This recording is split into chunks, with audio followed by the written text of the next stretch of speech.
He's going to alert me.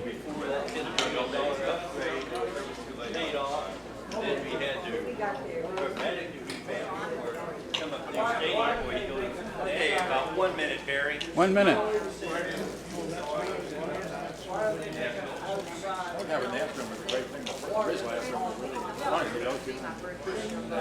One minute. And I'll start in 1 minute, but if you need to go out and come back, that's fine. You go on in about 15 more minutes.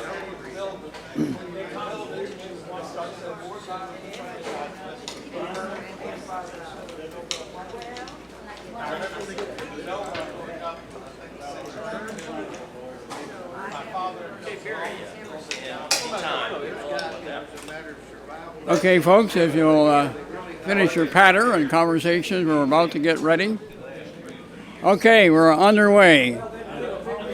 I'm Barry Klein. I'm the president of the Houston Property Rights Association. I'd like to have your attention. We're now on air, which of course means the whole world is watching. So mind your Q's and P's. Okay.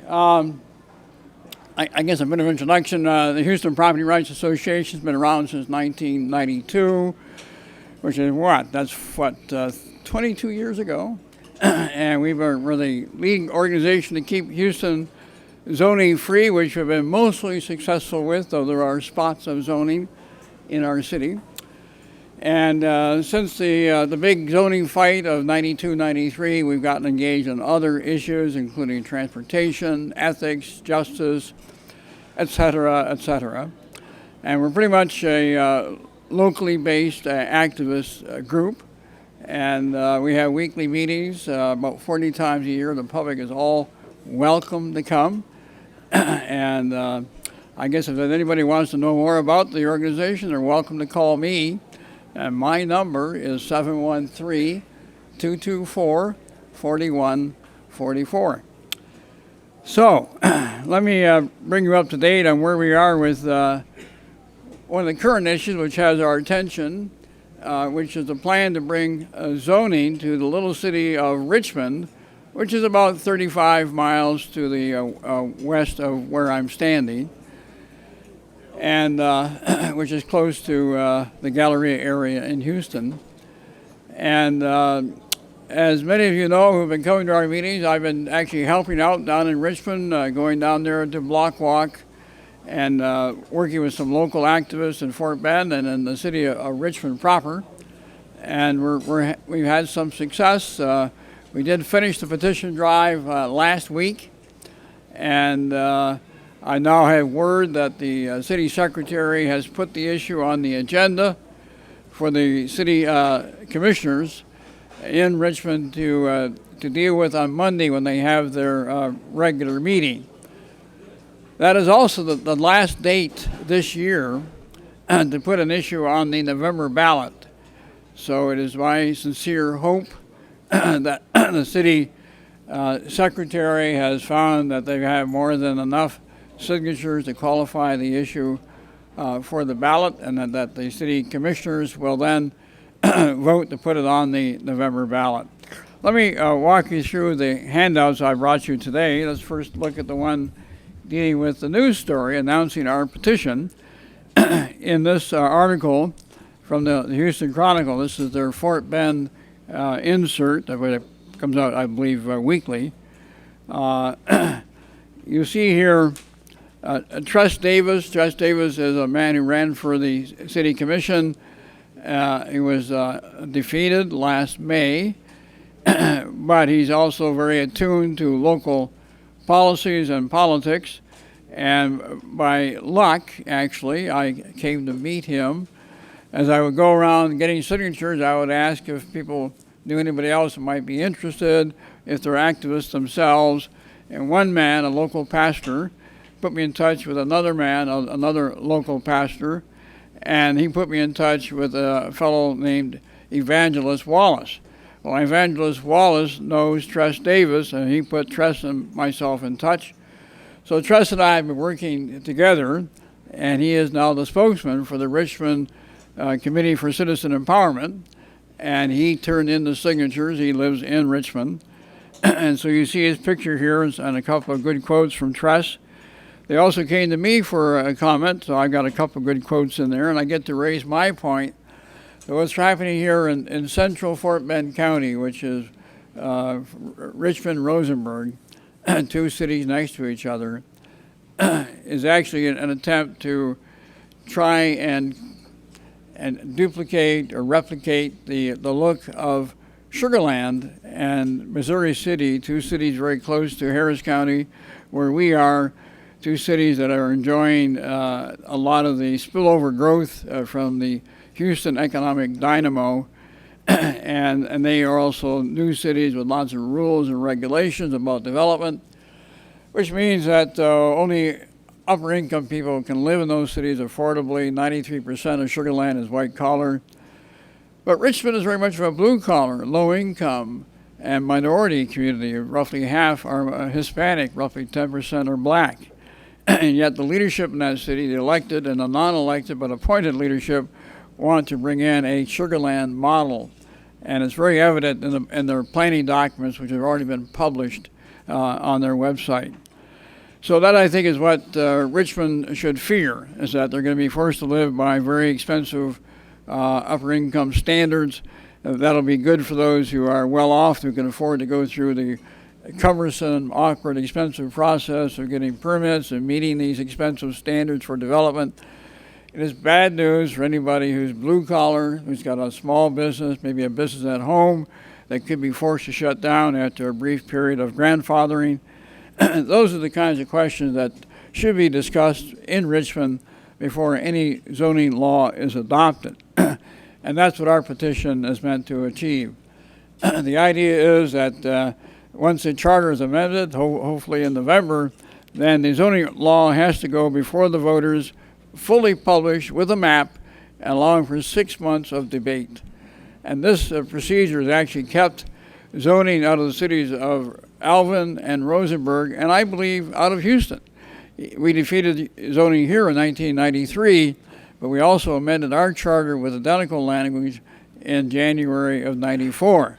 And so that issue has never come back up with any kind of proposal for a citywide zoning. Excuse me.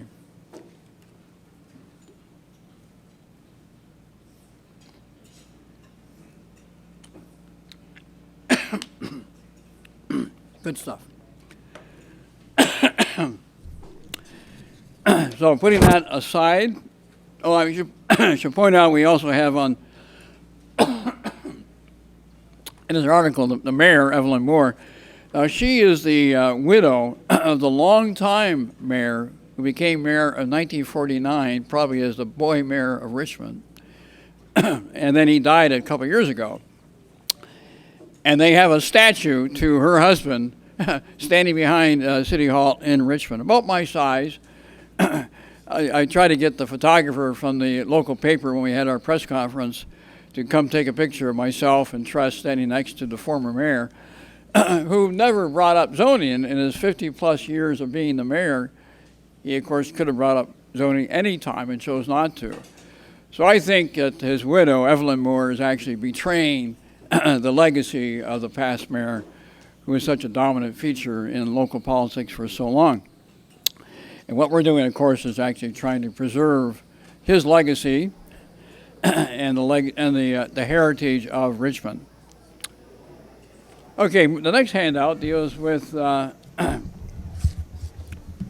this is my email to the city secretary. Now, the city secretary is pro-zoning. We had a conversation when we turned in the signatures.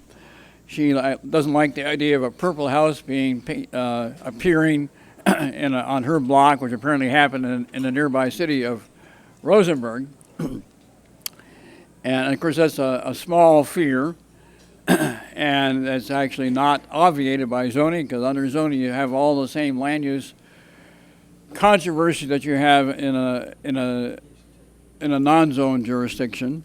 But zoning has this image of being a problem solver and a way to stop problems before they happen.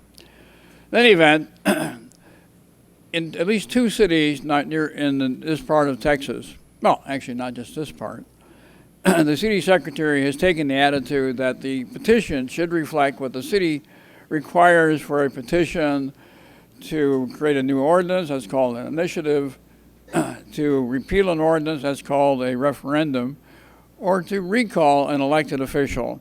And oftentimes, this kind of petition requires that every circulator sign the petition at the bottom and that it be notarized, every sheet be notarized. This is a burdensome, unnecessary requirement.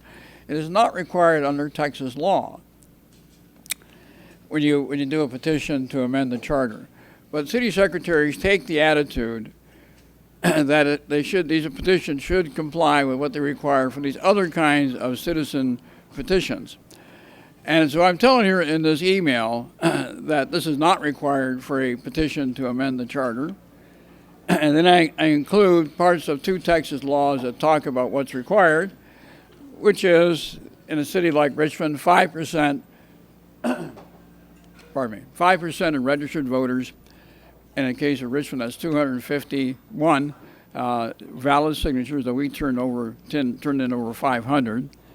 And also that all that needs to happen, needs to appear on the petition, is enough information to make it clear who has signed it. It does not require a circulator's signature to be then notarized by a notary. So I wanted to make sure she understood that. I called her 3 times and did not get a call back, so I thought I'd need to send her an email.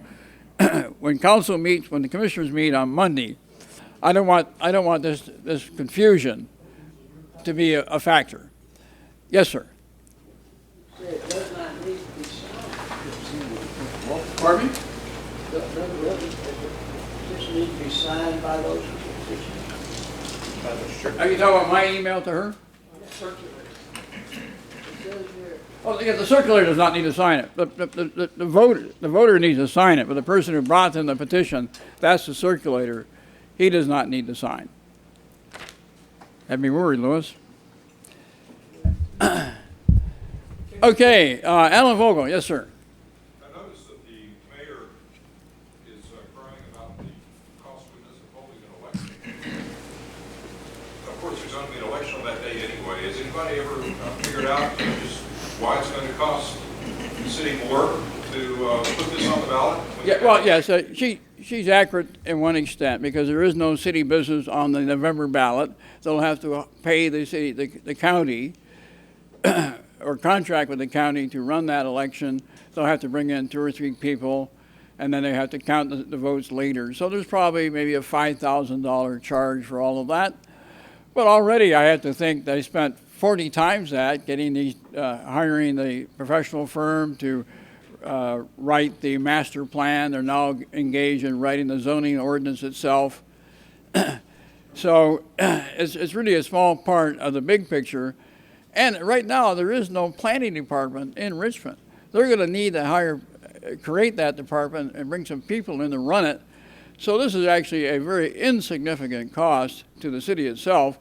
And what we're actually doing is saving the property owners many hundreds of thousands of dollars over the long term because they won't have to go through these extra hurdles that zoning would impose. Did you have another comment, Alan? Okay. Okay, the next item deals with our topic today, which is the prohibition on drug use, recreational, I guess medicinal drug use. Hold on a second.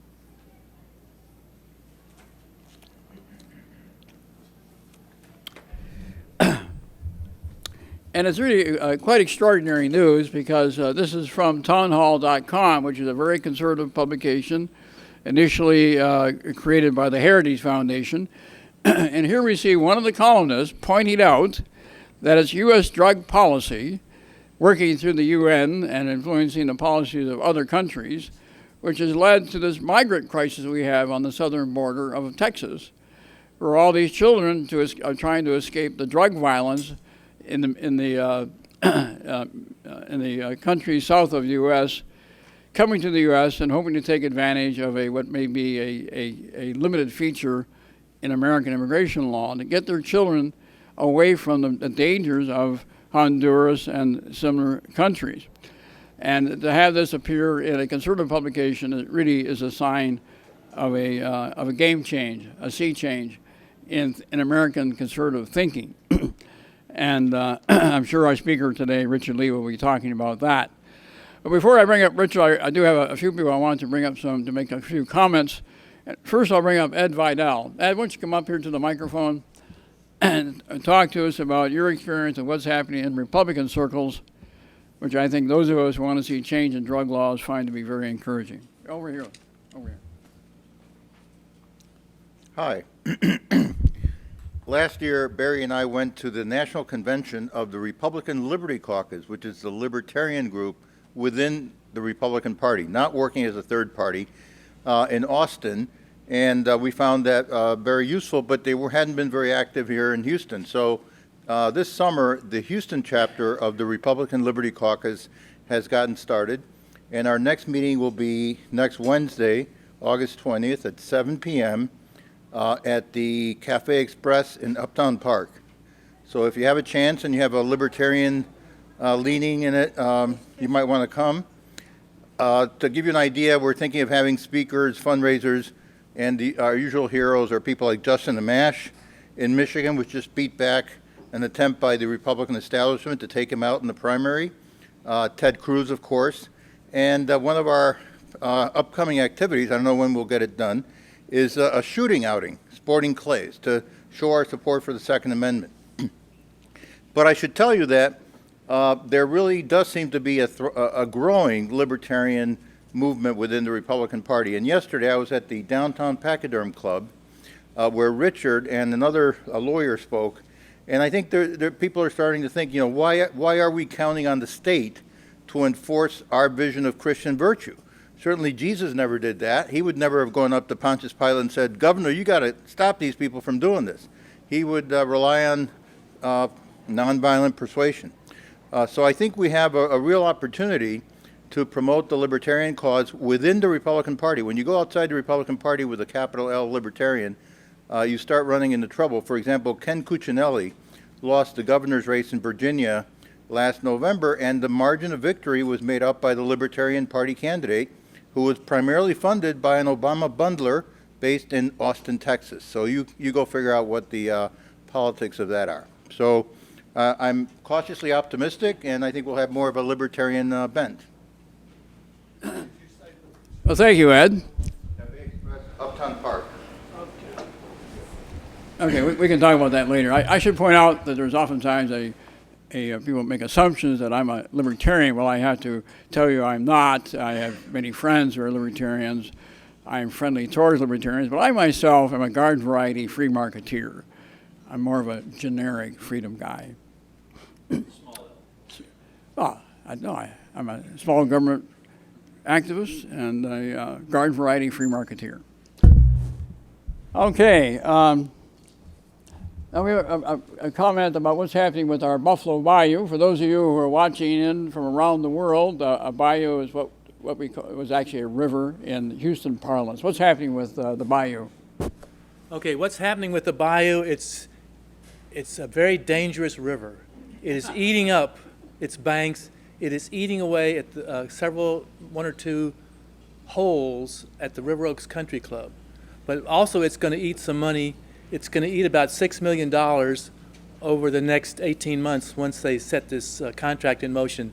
I'm going to tell you the website several times. I don't have any literature. SaveBuffaloBayou.org. It's an ad hoc group that just sprung into existence about 9 months ago. We've been working on this some of us have been working on it for about a year. Other people have been working on the bayou for about 50 years. Terry Hershey, George H.W. Bush, when he was a congressman, they saved the bayou once downtown. This stretch of bayou that's in trouble and they want to fix it is about 1.5 miles, bounds the River Oaks Country Club on the south and Memorial Park on the north. So there's very little private property, although there is some private property. If you know Crestwood, Rains Way, there's some little gated communities in there. Anyway, there's a proposal before the Corps of Engineers. The applicant is the City of Houston, the Harris County Flood Control District, and River Oaks Country Club.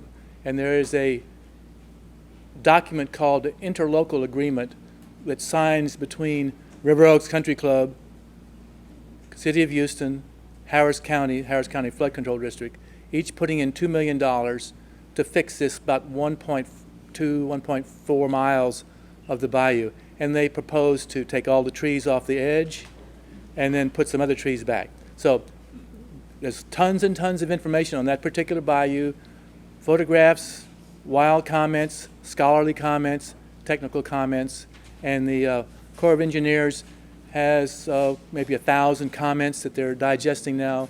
In about 60 days, from some indeterminate time, the comments are going to be returned to the Harris County Flood Control District for resolution, and then sometime probably next year, some general or colonel in Galveston is going to say yes or no. So savebuffalobayou.org. It's a lot to do with money, a lot to do with private property, your private property. You own Memorial Park, the north edge. The south edge is owned by private enterprise. Are they going to use any concrete? No. This is the catchphrase here is natural channel design. It is a very controversial topic. There's another controversial element called demonstration. This is called the River Oak, no, this is called a Memorial, what's it called? Memorial Park Demonstration Project. It's a demonstration. I have a vacuum cleaner. Would you like to buy it? I demonstrated. You don't like to buy it. Well, this demonstration project is $6 million plus overruns, and if it didn't work, I'm sorry, I'm not going to sell you back what you just bought. So if they fix this way, with just taking out trees, putting in dead trees near the water surface called tow wood, covering it back up, making it wider and deeper, sort of, so it becomes a larger tub. If you look at the performance, what they did between different group of people, different element, between Shepard and Sabine, the point is there's too much water, too often, too fast. We've got to get some big tubs. The way you get the big tubs is to make a big wide plain, let the water sit there for a day or two, and then you won't flood. So, but mostly they're going to take out what's called riparian forest. And if any of you lived in Houston, I've lived here since '66, but maybe some of you have lived here longer. If you ever walked through Memorial Park and walked down the bayou or went in a canoe, those are old trees. They've been there a long time, and there's some bluffs, and they might have been there 1,000 years or more. And those bluffs are a problem because a bluff tends to fall in, and they'd rather do that. Just go, let's fix it now, and we won't have to worry about it as it does it. So savebuffalobayou.org, a good website, lots of information. Leave comments, follow us. We've been go ahead.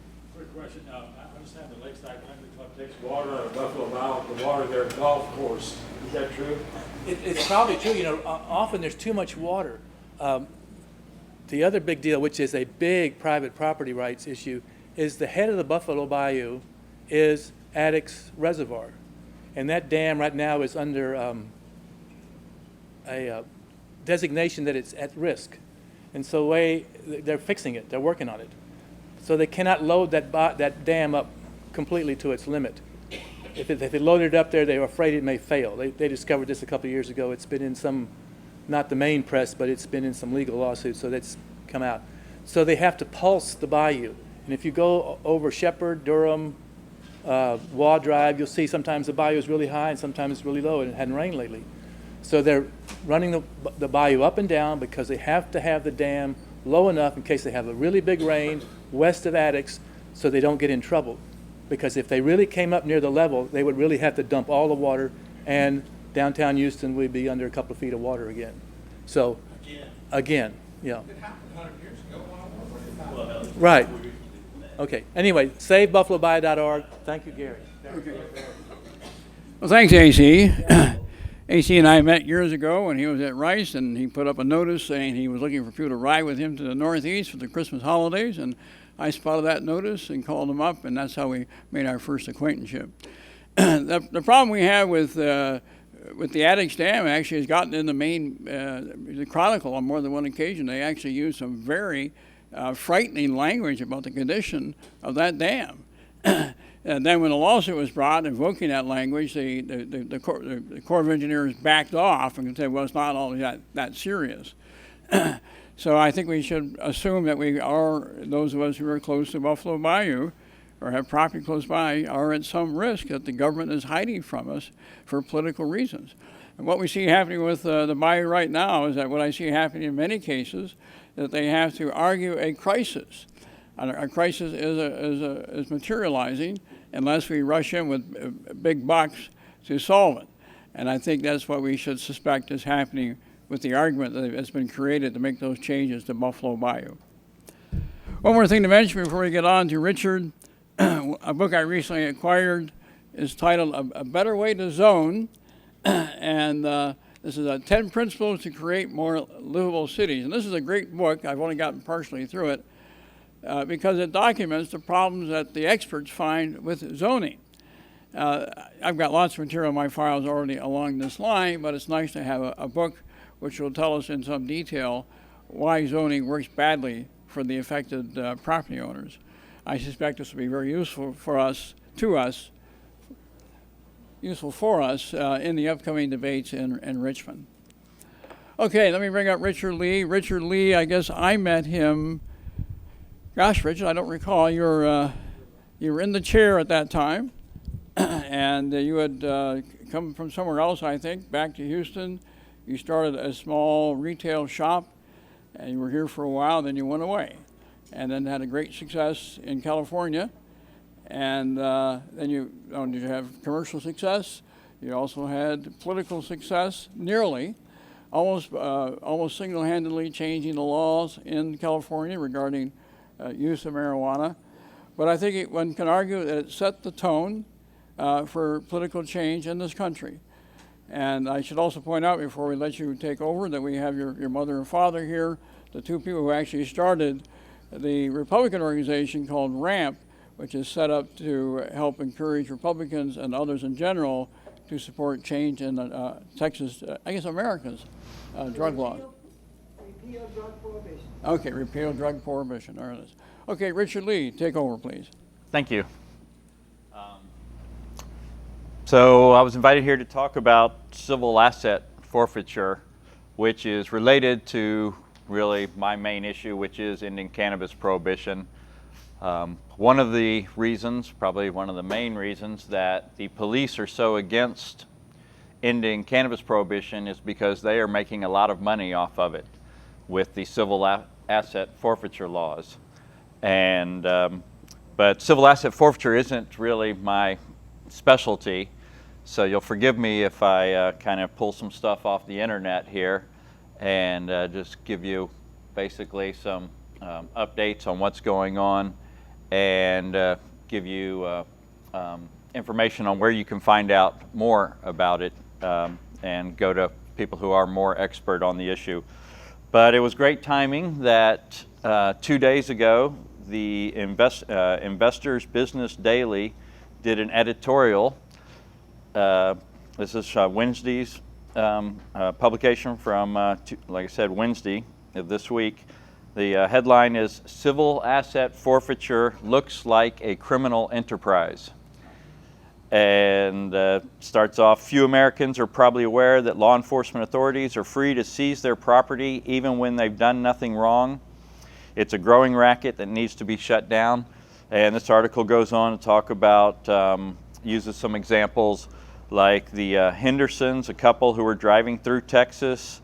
They were pulled over by the police and no drugs were found in their car, but they did have some cash in their car, which they say they were going to buy a car when they got to where they were going. So the police gave them two choices. They could face charges of money laundering and child endangerment, or they could sign over their cash to the city of Tinaha. How do you say that? Tinaha. In return for the promise that no criminal charges would be filed. They chose to buy their freedom with their savings. Another famous case is Tewksbury, Massachusetts.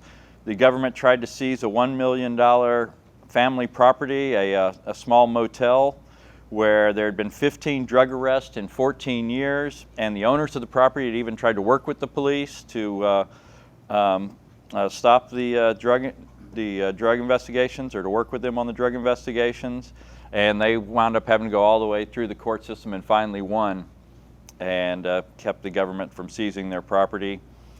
So there's examples like that, and that basically sums up what's going on with civil asset forfeiture, that the police don't have to actually find any drugs. Basically, if they find you with a large amount of cash, that's evidence enough that you must have gotten the cash from us selling drugs, and so therefore we're just going to steal it from you.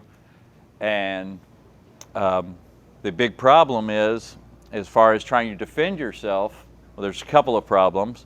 First problem is, often it's going to cost you more to try to get the money back than the amount of money you're losing by the time you hire lawyers. And I'm going to talk about there are some reform, a couple of bills that have been introduced to try to work on that issue. And then the other big problem is that like I was saying before, you don't have to be charged with any crime or found to do anything illegal, and they actually don't even file the civil forfeiture against you or the person that they're taking the property from. A good example here is the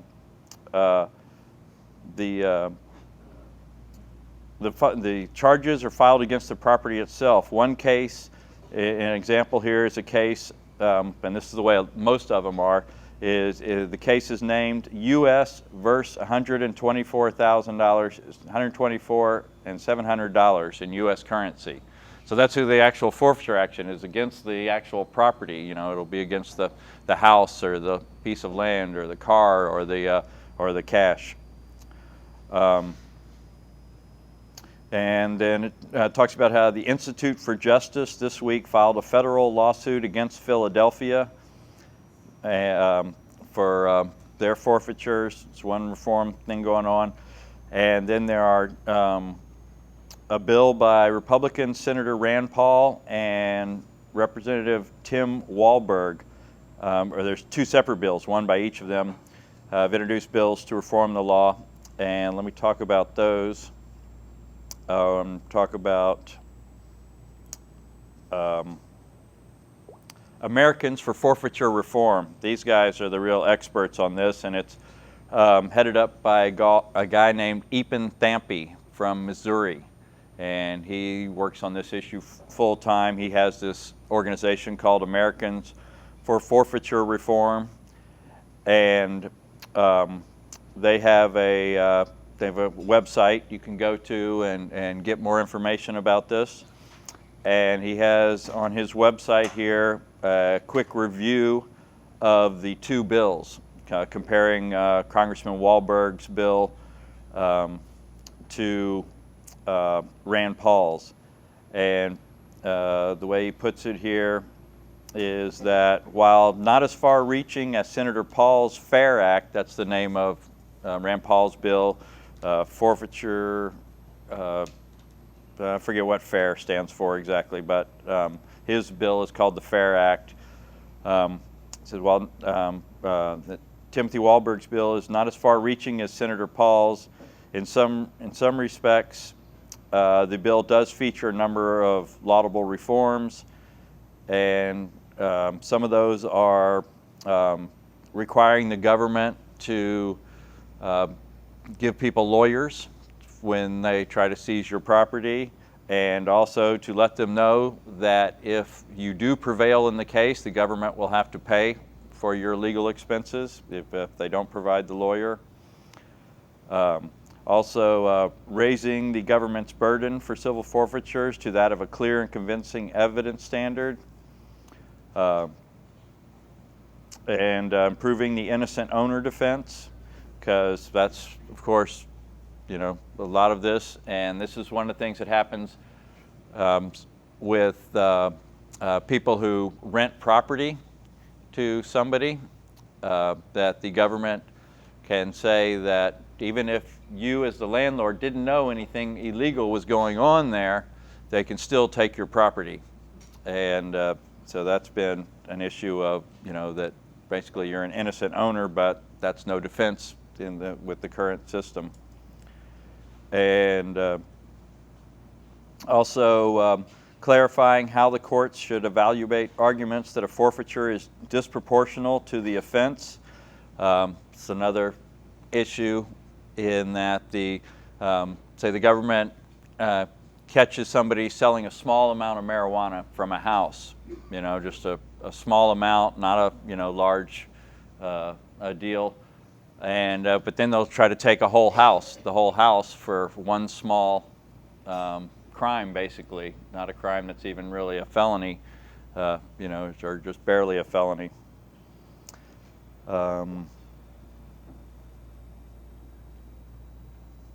So, like I said, I'm not the best expert on the forfeiture reform. I'm not sure if there's other questions to be answered. Richard, why don't you give us some background on what you did in California with Oaksterdam University and what's happening with that now, and where you see the changes taking place around the country regarding medical marijuana and recreational marijuana. All right. If you want to hear a quick history of back like when we first met each other, and that was back in 1992 is when I first became politically active and joined the Libertarian Party here locally, and started a business called Legal Marijuana, the hemp store. And the idea was to promote back then the industrial hemp products. Does everybody here know about hemp now? You do? Nobody, I should say, does anybody not know about hemp? And We don't all know the same amount. But yeah, everybody's heard of hemp now. But back in 1992, nobody even knew that there were these other uses for marijuana, for the cannabis plant, actually, to use the proper scientific term. And so that was what we were all about back then, was educating people that marijuana used to be known as hemp and had all these industrial uses, and the founding fathers even talked about, promoted it as a great crop for the country, and that it was actually very needed for maritime uses, all the old ropes and sails. The word canvas comes from cannabis, and that's how big a part of the economy the marijuana plant was, the cannabis plant back then, when it was known as hemp. And so we started Legal Marijuana, the hemp store, to sell products made of hemp and try to jumpstart the hemp industry and get that going. And then I heard about what was going on in California with medical marijuana, and I moved there in 1997, and then started a number of businesses, and the most famous one is Oaksterdam University, which we founded in 2007 to educate people about working in the cannabis industry and to promote the idea that there was such a thing as a cannabis industry, that it was a legitimate business. Because before then, it was basically seen as something that maybe people should be allowed to grow a little bit at home and share a little bit, or kind of a nonprofit thing where you grew some and gave it to other people who needed it, but not really as a legitimate industry that created jobs and paid taxes and should be respected like other industries are. And so it was very successful. We got a lot of good media and promotion about Oaksterdam University, and we're real proud that there's at least a dozen schools now that are basically cannabis colleges or cannabis industry educational seminars and other things like that. What else did you want me to talk about? I read a recent article that mentioned that you put $1 million, $1.5 million into the campaign to legalize marijuana in California. So tell us about that, and what's been some of the fallout since then? All right. The good, the bad, and the ugly, to put it one way. Okay. In 2010, we qualified Proposition 19 for the California ballot, which is a major undertaking since California is like the 8th largest economy in the world. You know, if it was a country, it would be the 8th largest country in the world. And so qualifying for the ballot there requires about 500,000 signatures, and it's no small feat. And unfortunately, we weren't successful at passing Proposition 19. It failed by 3.5 percentage points, but it was very successful in promoting the issue. It got lots of media and was taken very seriously. We were ahead in the polls throughout the campaign until about 3 weeks before the election, when the Attorney General came out and campaigned against us by saying that he would not, or the federal government would not allow California to collect taxes, that the federal government would do everything in its power to stop California cities and the state from collecting taxes on cannabis. This is despite the fact that California was already collecting $100 million a year from medical marijuana dispensary sales taxes, and continues to collect millions and millions of dollars. It's funny when we read, or I think it's funny when I read the stories about Colorado bringing in 20 or 40 or 50 million from legalization that they passed in 2012 and just went into effect this year. Actually, the stores just opened at the beginning of this year, and they talk about the millions of dollars of taxes they're bringing in, when California's been bringing in a lot more than that for a lot longer. But anyway, to go on to 2012, the federal government decided to pay us back for our civic action, in a way you could say, by raiding our businesses and basically bankrupted our businesses by chopping down all of the cannabis plants that we had going to operate a nursery to provide plants for people to grow their own cannabis, and seizing all our assets and putting the threat of criminal prosecution over our heads. And so I stepped down from the businesses at that point and turned over the Oaksterdam University to one of our employees, fellows, and Oaksterdam University still is going strong today, and lots of students. Over half of our students come from other states, and we're real proud that a lot of the activism and reform that's going on in the rest of the country is being done by alumni of Oaksterdam University. And so we've yet to, knock on wood, nobody's been indicted yet. I think that the federal government thought that I had Swiss bank accounts with millions of dollars that they were going to find, but unfortunately for them, I spent all the money on Prop 19 before they could get it. And that was part of our strategy. And so I think that pretty well sums up where we're at here. Well, tell us about, now I gather from what I read on the internet, there's many varieties now of marijuana. And there's actually some which are getting more particularized or dealing with certain kinds of medical problems. Can you tell us something about that? Am I accurate? Yeah, I think what you're referring to is the CBD or cannabidiol varieties of cannabis. Basically, cannabis, what makes it medically useful and euphoric, or has the properties that people like, are the cannabinoids, the particular chemicals that are in the cannabis plant that are actually in the resin from the flowers of the cannabis plant.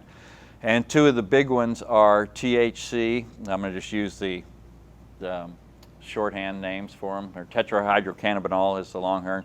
And then the other one is cannabidiol, or CBD. And CBD has become famous. THC is generally the one that's been known for years to have the psychoactive effects, that has the euphoric effects that most people are interested in, and that has been famous for a long time as being the main one. But in recent years, there's been a lot of research come out that CBD is very medically useful. And this was highlighted very well by Dr. Sanjay Gupta's CNN documentaries. If anybody saw those, if you haven't, I'm pretty sure they're on YouTube. You can look them up online and watch those shows. And the CNN documentaries highlighted epileptic patients, especially small children who are actually dying from severe epilepsy and really have tough lives. And no other medicines are working for them. And the medicines they're giving them are very toxic and causing all kinds of bad side effects. And they don't really even work that well. And then some patients have found that high CBD cannabis is working like a miracle for them.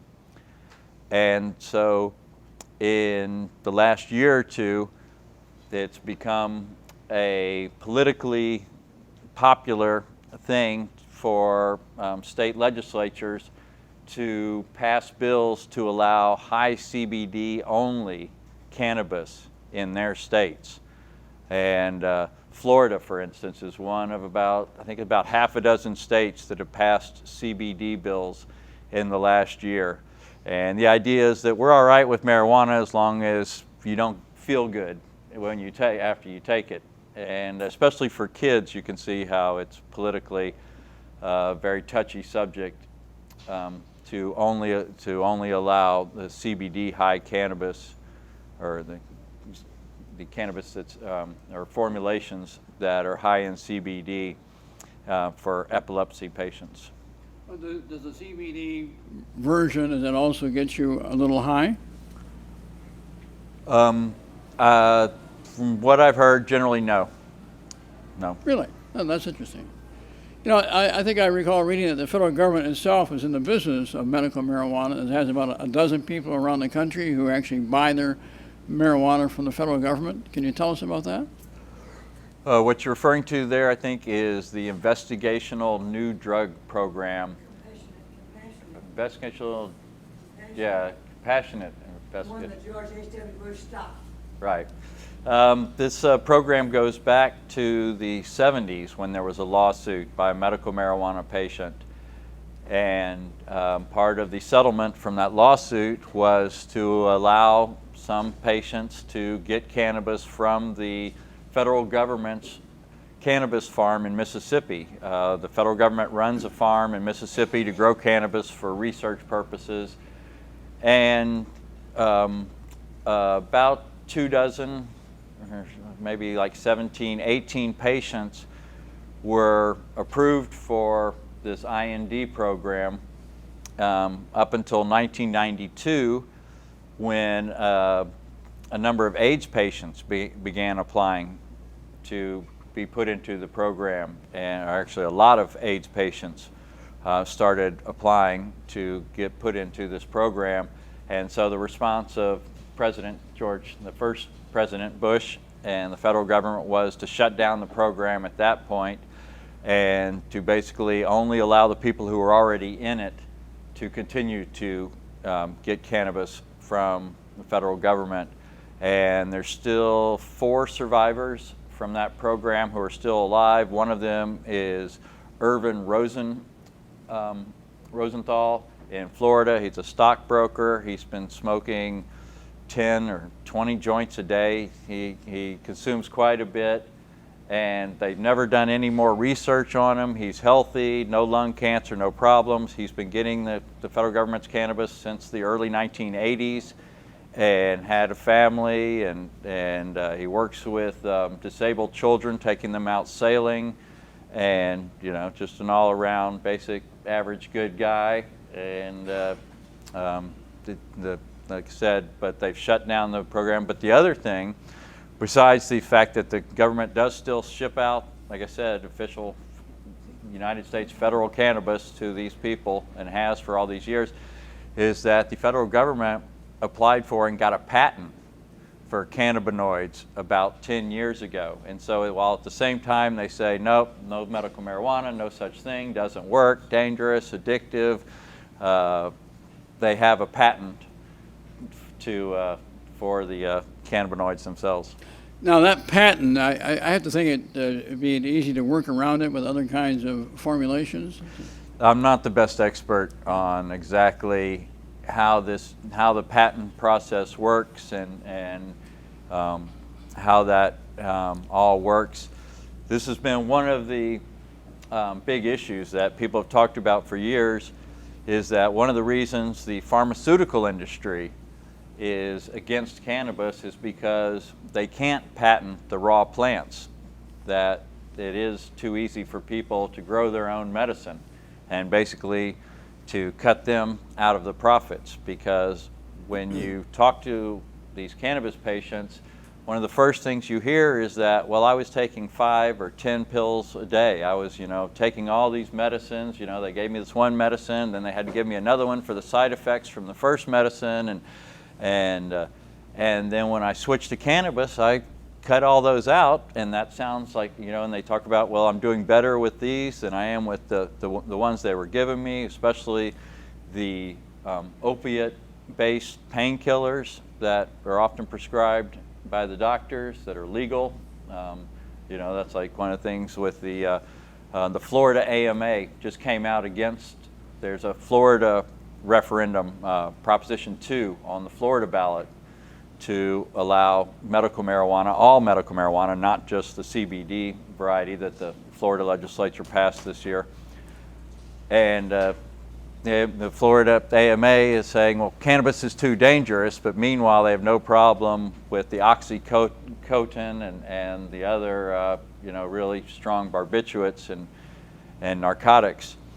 And but anyway, what I was saying before was that, when you hear the patients talk about how they're doing much better with the natural cannabis than they are all the other drugs, that sounds really good, unless you're one of the people selling all those other drugs and making a profit up front. I understand that one of the arguments against legalizing medical marijuana is that they can't determine the proper dosage. And that's, I guess, the argument is that in conventional medicine, they know what the impact is of a particular dosage, and they can't do that with marijuana. But of course the problem is that no matter how high the dosage, there's no evidence of anybody getting sick or damaged with an overdose of marijuana. Right, that is one of the great things about cannabis, is that it is such a safe drug, especially when you compare it to many of the legal pharmaceuticals. When you look at what they call the effective dose versus the lethal dose of many of the other drugs, the ratio can be as small as 1 to 3 or 1 to 4. In other words, you take one pill or one dosage and it helps it's medically useful, but if you just do 3 or 4 times, then it can be fatal or cause a lot of damage. And cannabis has virtually no lethal dosage. It's estimated to be at like pounds that you would have to ingest in a short amount of time for it to cause any problem. And in general, the only problem with taking too much cannabis, or the only thing that happens when you take too much cannabis, is that you sleep for a while. And that's because cannabis does not affect the part of your brain that controls breathing and your heart rate, unlike narcotics, opiate-based medicines, that if you take too much, you stop breathing. And especially with the opiates, would you mix them with alcohol? Alcohol is a central nervous system depressant, and the combination of alcohol and these other medicines are a real lethal mixture. A lethal cocktail. Right. Ed? Has the federal government put out studies which they're against Well, this is when you're talking about medical research for cannabis. When you talk about research for medical cannabis, one of the big problems is that one of the federal agencies in charge is NIDA, the National Institute for Drug Abuse, and you can tell by their title what they're interested in. They're not interested in cannabis that helps people. They're only interested in studying drug abuse and how it hurts people. And so therefore, generally, they've only allowed research that will go to prove the point that cannabis is dangerous. But even despite the fact that it's very difficult to do research, and there's a good story about a researcher in Arizona who has been battling for years to get it to do a study on PTSD, especially for veterans. And they finally went through all the hoops and were just about to start the study when the word got out to somebody in power and she was fired. And so now they're trying to move the research to another university and get her rehired at another university to be able to do the research. But even despite the fact that the research is difficult to do because of all the controls, one of the problems is the federal government controls all the cannabis. That's been another battle that's been going on for years, is to actually allow somebody else to produce cannabis, research-grade cannabis, because right now with the federal government having the only legal supply, it's easy for them to stop research by not supplying cannabis to anybody's research that they don't like. But even though it's very difficult to do research, there actually has been a lot of research, especially in other countries, that show lots of medical benefits, and so that's really not a good excuse, even though that's the one that you will hear all the time is, oh, we can't legalize it yet because we got to do more research. And of course, that's 5, 10, always 20 years away. Yes. John, go ahead. I've got several points. One of them is that prohibition of alcohol created the mafia, or gave it a great deal of power and influence. This weed thing created our little friends across the border, so that I don't dare go into Juarez anymore, where I used to have friends. The other one running, though, is that my little brother got a workload increase because of it. You had to have permission of a doctor, prescription from a doctor, permission of the public health department, and permission of the sheriffs to get a marijuana prescription filled in California. My little brother is an MD. He was the public health director, and the sheriff deputized him. He ended up being a one-stop shop. Let me talk a bit about your company. And the feds came in 2012, destroyed all the mother plants, the plants you relied on to produce. I forget your term for it, but somehow you got those replaced, or at least your successors managed to replace those. No, not the nursery. The school continued, but the nursery was put out of business. Okay. Now, you had sold plants to people around the country, right? No, just to California. Okay.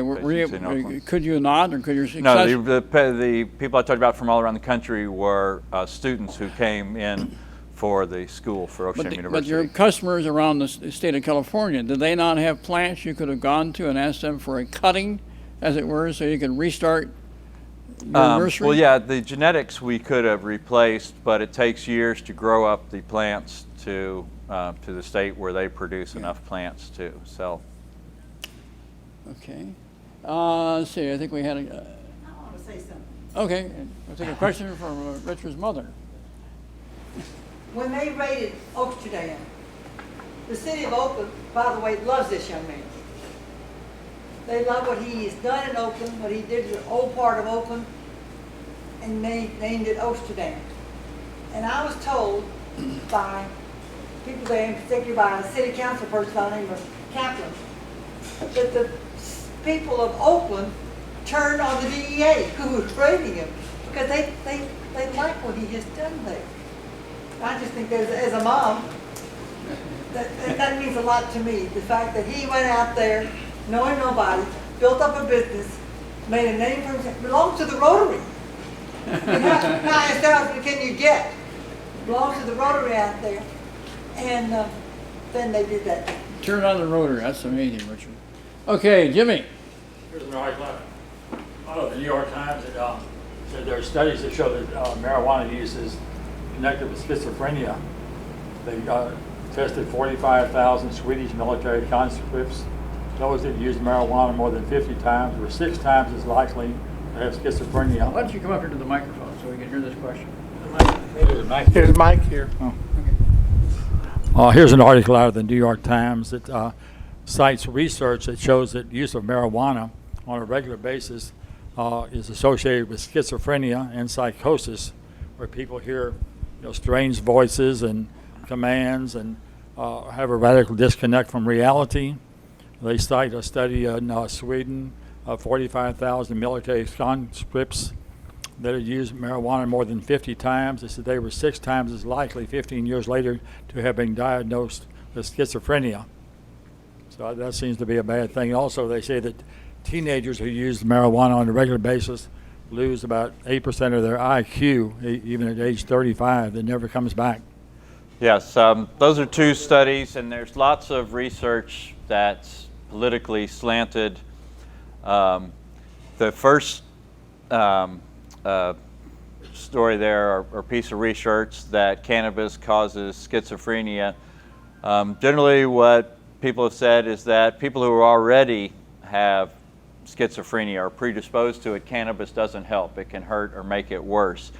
And generally, what researchers have looked at when they've tried to establish this idea that it's going to cause all this much more schizophrenia, or the reason they've been able to pretty easily disprove that, is because we've had the large percentage of the population consuming cannabis for quite a period of time now, but we haven't seen a spike in schizophrenia.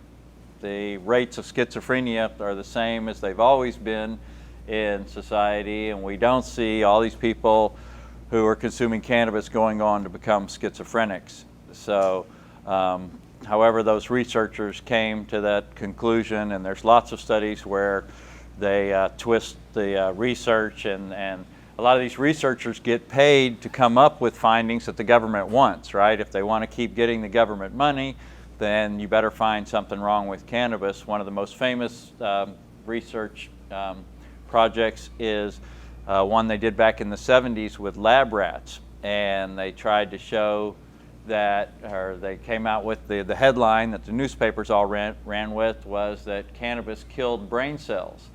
And of course, when the researcher was forced to show exactly how he came up with those findings, it turned out that he was strapping a gas mask on the lab rats and giving them so much cannabis smoke that they were asphyxiating or suffocating. They were actually not getting enough oxygen to breathe, and of course any kind of smoke that you give any mammal, and so that they can't get enough oxygen, will kill brain cells. And it's very ironic actually, because alcohol has been proven to kill brain cells, not cannabis. The second story there was, which was the second story about? Oh yeah, teenagers losing IQ. There's I was just reading a good story or refutation of that online that showed that basically what that research showed is that there were some changes in the brain that they could measure with MRIs and things like that with cannabis, with heavy cannabis consumers, but that there was no correlation between actual damage. They just showed some changes. It didn't actually show damage, and there was a lot of reasons that this, it's a Scientific American piece. I don't know if I still have it here, but went into detail about all the reasons that they had taken liberties with the findings of saying that that it was, first of all, that there was causation as opposed to just correlation, and that there was actually even actual damage. Okay, I was getting a question from Ed. So Ed has a microphone. Okay, yeah. Even if there are some side effects like schizophrenia or whatever, that doesn't mean that the substance should be outlawed. I mean, it's up to the individual patient or user to decide whether the the costs are better than the benefits. And you talk about hearing voices. I can't imagine anything worse than to hear the voice of somebody saying, if you like your doctor, you can keep him, or you didn't build that. I mean, I think that is real madness. Ed, why don't you give the microphone to John? John, you had a question? Yeah, I don't need a microphone, but. Well, we need it on mic. Okay, get it on? Okay. So you mentioned this, but I wonder if you could repeat it. One of the common arguments we hear against legalization is that today's marijuana is much more potent than the marijuana of days past. And even so, if the THC content is, more or less higher, it's still a non-toxic plant. And I think if maybe you could talk about that again as well, if that's not as big a fear as some people will make it out to be. Right. Basically, what the prohibitionist argument is this is not your father's marijuana, that because the THC content has increased in cannabis through selective breeding. Basically, the people who produce cannabis have learned how to make it better over the years, and or make it stronger. And so basically, it's comparing. It's like beer to whiskey, right? You don't say, well, whiskey is a different drug because it's higher alcohol content to beer. It's basically just you consume less whiskey than you do beer. 1 ounce of whiskey is equal to 12 ounces of cannabis. And when you're talking about smoking something, then it can be argued that that's a big health benefit, that people are smoking a lot less, just like you drink a lot less whiskey than you do beer to get the same effect. People smoke a lot less cannabis nowadays to get the same effect, and so therefore it causes less lung irritation. And I should mention that there's been quite a few studies trying to find lung cancer causation with cannabis, and they've had trouble doing it. There's a famous UCLA doctor, Dr. Donald Taskin, researcher from UCLA, who studied Rastafarians, who are notoriously heavy cannabis consumers, smokers, and he studied them for 20 years. And he kept waiting for them to come down with lung cancer.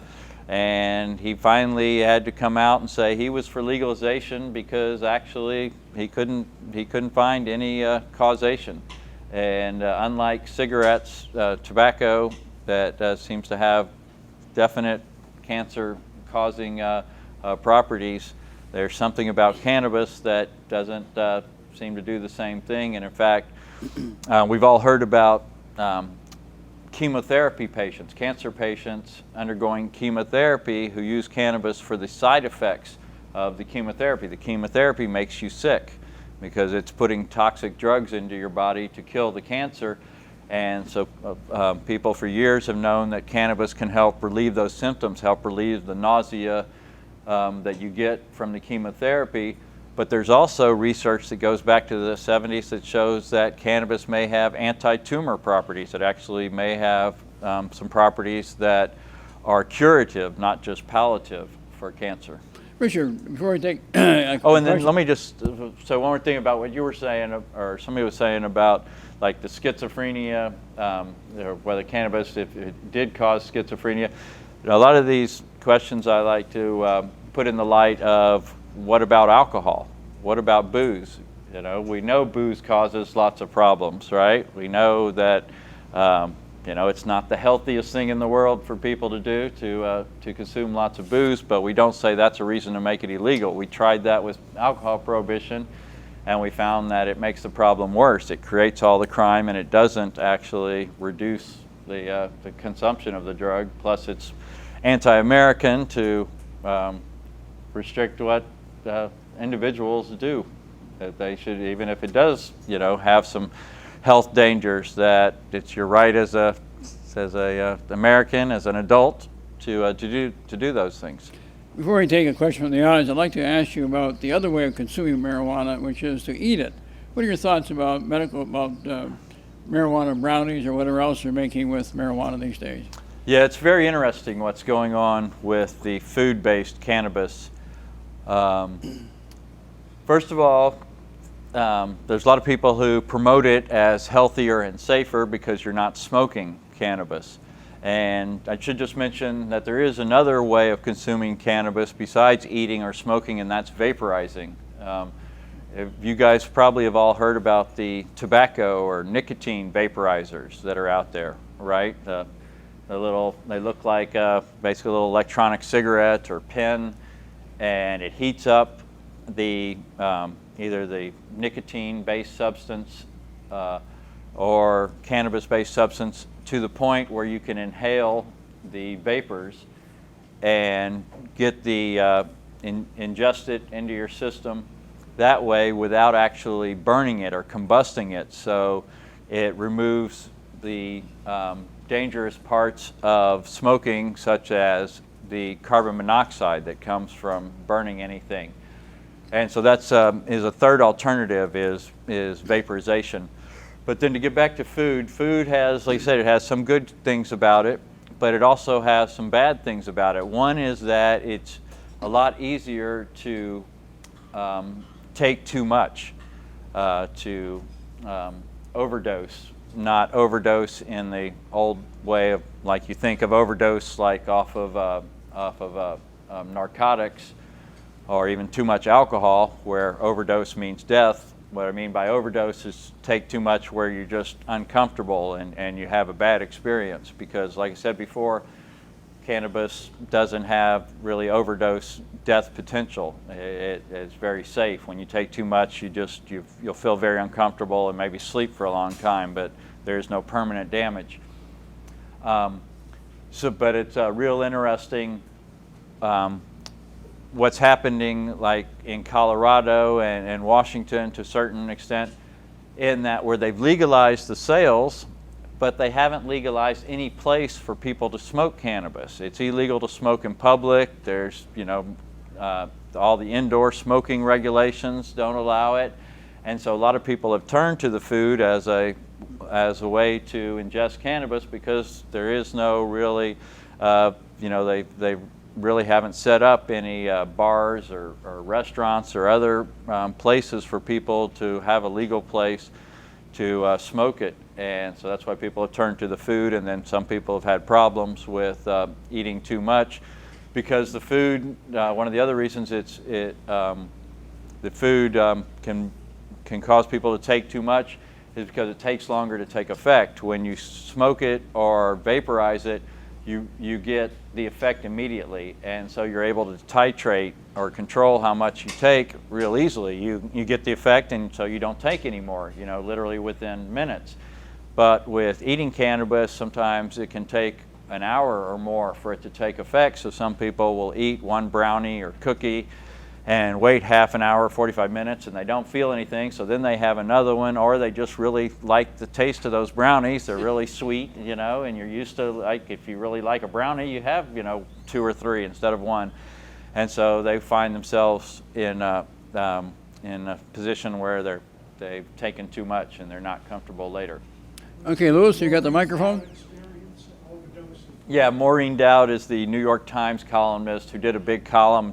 Despite the fact that she was warned numerous times about not taking too much, she did, and then wrote this lengthy editorial commentary about how she had a very bad experience. Lewis. There's a medical association called the Drug Alliance Policy Association, which advocates decriminalization of all addictive and intoxicating drugs, putting some under medical supervision. The quote, war on drugs, which Nixon named it, President Nixon named it, he started the war on drugs because it has done more harm than good. Do you have a position on that? Your question was about the Drug Policy Alliance's position on other drugs such as cocaine, heroin, methamphetamine, and this is somewhat, there's somewhat of a split in the drug reform community about how to handle those stronger drugs. Everybody pretty much agrees that cannabis is safe enough that it should be legally sold and regulated similar to alcohol or tobacco.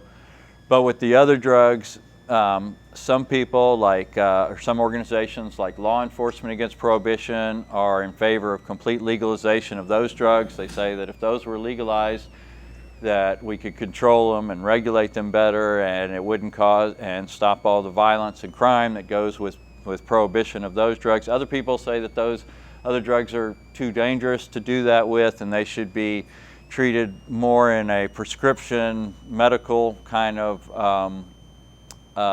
policy where doctors would be allowed to prescribe heroin and cocaine to addicts. And so therefore, and this is something that's been done in other countries where they've found that they can reduce the problems addicts have personally, and also that they're causing to society by having the government actually allowing doctors to prescribe those drugs to them. I try to stick to cannabis, and politically I think that we need to start with cannabis. We need to get cannabis legalized, and then we can go on, and especially after we've proven to society, to a number of people, how wrong the government was about cannabis, then maybe more people will be open to looking at alternatives, policies for those other drugs. Because politically it's just not really feasible to change the laws on those other drugs, because while public opinion has shifted on cannabis, we went from about 30% in favor of legalization a little over 10 years ago to now we have in the high 50s. We're about 55%, 58% in favor of legalization of cannabis now. The percentage, the polling for changing the policy on those other drugs is down in the low teens. And so we've got still quite a bit of work to go just to get cannabis, the laws on cannabis changed before we can deal with those. But if you look at the crime, the prohibition crime and problems, especially we're talking about the article about the drug war refugees from Honduras and Guatemala, because that's what happened. We cracked down on Mexico, and a lot of these international drug organizations moved their headquarters down to Central America from Mexico, and that's why we're seeing this drug war refugee crisis at the moment. Question in the back. Yes, Richard, I have a question for you. Can you tell me what other diseases cannabis helps people who suffer? You mentioned epilepsy. You mentioned cancer. What about arthritis? What about ALS? What about some of the other diseases? Can you list those for us, please? Oh, there's so many. I would probably leave some out. But you talked about arthritis. There's research that shows that cannabis really helps with the body's immune system, and that's where arthritis comes from. Arthritis, I'm not the best expert on this, but what I understand is arthritis is caused by your immune system attacking your own body, that instead of doing what it's supposed to do, it turns on you and attacks your own joints and ligaments and muscles and things like that. But there's dozens of medical conditions that cannabis has been found to help. AIDS is another one that's what started the modern medical marijuana movement, was the AIDS epidemic of the 80s, when a lot of the AIDS patients found that cannabis really helped with the nausea and the wasting syndrome that they were experiencing. But we've heard of everything from sickle cell patients to MLS. I'm sorry? Autism. There's organizations. There's Texas organization. Medical marijuana for autism. Okay, a question from AC. You still live in California? Yes, I do. Okay, well, maybe not you, but will somebody try again another referendum initiative? Yes, so that's right. We wanted to talk about what's the future for legalization, what's going on there. 2 states passed legalization in 2012, Colorado and Washington State. This year, it will be on the ballot in 2 more states, Alaska and Oregon. And right now the polling's looking really good for Oregon. Alaska's not as good, so we're not sure about that. And then the District of Columbia just qualified a cannabis legalization referendum for the ballot this November. So it's going to be real interesting to see what happens there. If you guys don't know, there is the District of Columbia is governed or has Congress, United States federal government, has veto power over the District of Columbia's laws. And when the District of Columbia passed a medical marijuana referendum in the late 90s, the Congress held up the implementation of that law for over 10 years. And so it'll be interesting to see what happens if DC passes this legalization law, if Congress steps in. I just saw a DC license plate not too long ago. It was really great. They brought up this point. The little tagline at the bottom of their license plate reads, "Taxation without representation," because it talks about how they don't have their own, Congress oversees them. We have about 5 minutes to go. Jimmy, can you be quick? First of all, we have the New York Times, Governor Rick Perry, and the Houston Chronicle are all calling for the dropping of federal prohibition against marijuana. They believe the state should dictate marijuana policy. Just to clarify real quick, Governor Perry has not actually called for legalization of cannabis. What he kind of said was that to leave it up to the states. He's kind of taken a states' rights attitude, but he said personally he's still against it, but he thinks the states should be allowed to do it. Okay, that's right. And here's another column that says what science says about marijuana. It says that about 46% of the general population in the U.S. has tried marijuana. Of those, 9% have become dependent on it. That would equal about 12 million people. Whereas with alcohol, 92% have tried it of our population. 15% of those have become dependent on alcohol. That's about 43 million people dependent on alcohol versus maybe 12 million for marijuana.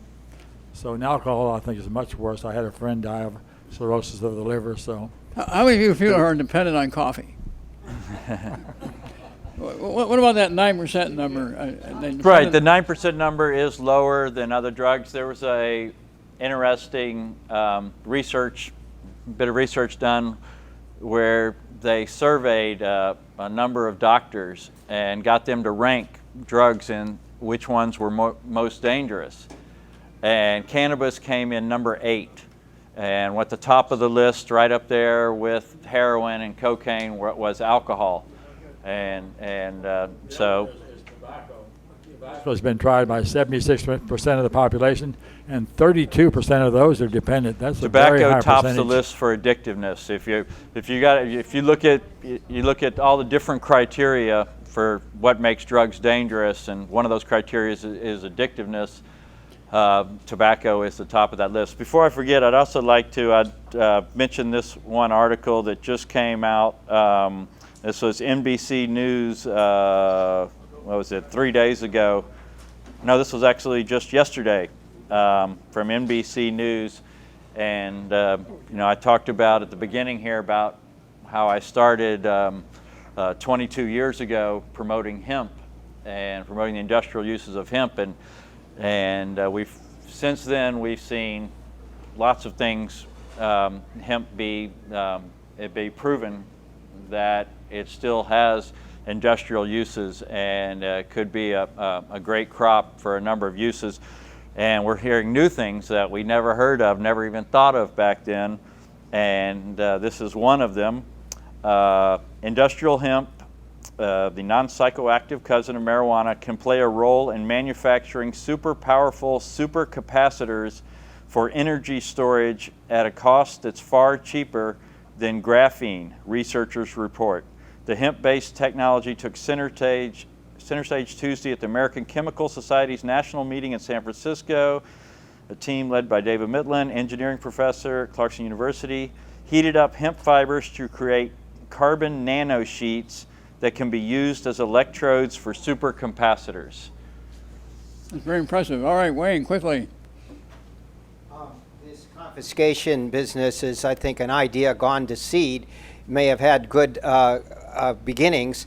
When you have something like, you try to imagine a room like this, and the cops come in or whatever, and suddenly everybody's going out the doors, 2 or 3 people left, $10,000 and some drugs left and so on, and say, who wants to claim these? And they say, nobody. Okay, apparently there was a time, legally speaking, where the authorities had a lot of trouble with what to do with that, and I think one of the things was there was temptation for the raiders just to divide it amongst themselves, and so it was an idea of reform to get it so that it would be put into the public trust immediately. Well, no, I think that's not, you know, I'm actually, saying I that think it's it gone- started with the idea of taking away profits. They found that just putting people in jail and taking the contraband wasn't hurting them enough, or this is the way it was promoted, is that we were going to hurt them financially by taking away the money, and they didn't talk about, and maybe there was a little bit about, well, we could help the police by giving them some money too, but really that's what it's turned into, is more the policing Yeah. for profit. Now, I've heard, Richard, that at the Houston airport right now, when people are on their way to the airplane, officials from Houston will ask people if they're carrying cash. Innocently say, yes, I've got $2,000 with me, and then apparently it's a violation of the federal law, and they're pulled out of line, and they're forced to give up that money. Have you heard anything? It's over 10,000, I believe. 10,000, okay. I believe it's over 10,000 that you're supposed to report. Yeah. But that if people are you have more than innocently 10,000, they can acknowledge that just they've got take the it from cash you. in hand, they need it where they're going, and they lose it before they get on the airplane. Well, folks, we're about ready to wrap it up. I want to say thank you very much for being here. Next week, we're going to have a fascinating presentation by a woman who writes for the Texas Observer. She's done a series on the corruption and problems we have with the Houston Police Department. I'm sure you want to come back and hear about that. On Monday, I'm going back down to Richmond to see what the City Commission there has to say about our petition. Hopefully, they'll approve it for the fall ballot, and we'll get to vote on amending their charter that would require an election on zoning in the city of Richmond. I want to say thank you again for coming. We'll see you next Friday.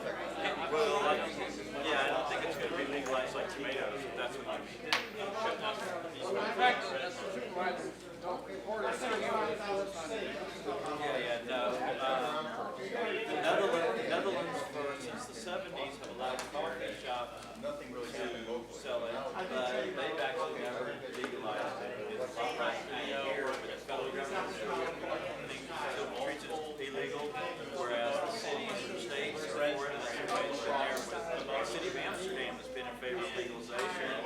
It doesn't coffee shops, but they don't actually. So somebody production and growing of it has never been legal. That's very important because there's still very and in Spain, they started allowing clubs, people that highly associate together and share cannabis. They just had to crowd down on it because they found there was hundreds of places opening up and tourists and stuff. It wasn't really what it was supposed to be for. But prohibition, people find ways around it.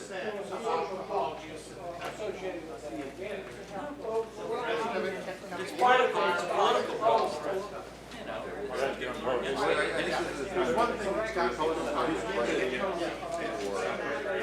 When I find out politicians go, oh my God, people are voting.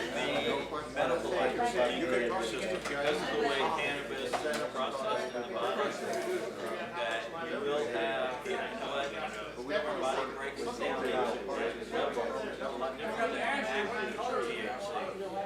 And so that stays in your body for 50 weeks. Drug tested.